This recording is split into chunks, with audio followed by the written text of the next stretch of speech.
Let's bring in Bernstein Global Wealth Management's Seth Masters and Euro Pacific Capital's Peter Schiff. Seth, let's start with you.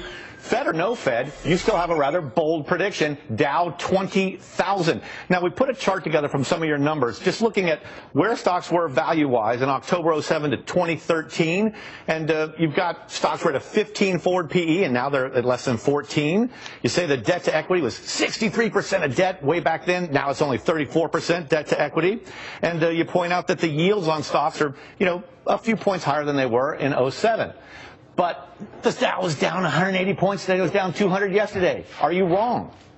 Well, I think days like this are good for investors because of the frenetic feeling in the market. Markets are emotional. They're about human expression of insecurity often, and today's a great example. But the underlying phenomenon that we've seen has been triggered, ironically, by a Fed statement that the economy is on track to do better than expected, that the risk of a downside event is less, which means, if anything, that our forecast that Dow will hit 20,000 by the end of the decade, I think, is even more likely. Okay. And Peter Schiff, welcome back. It's good to see you again. And you, of course, have been, hanging crepe for quite a few years now. What do you think of the markets today? And what about Dow 20,000 by, when did you say? By the end of the decade. Peter? Well, the question is, where's gold going to be if that happens? But in the short run, I think the market is going to keep on falling until the Fed acknowledges that it's got the economy wrong. Because this whole recovery that the Fed believes it created with the QE is evaporating before it even dials it back. I think that the next thing the Fed's going to do is add to the QE. They're not going to take away the QE.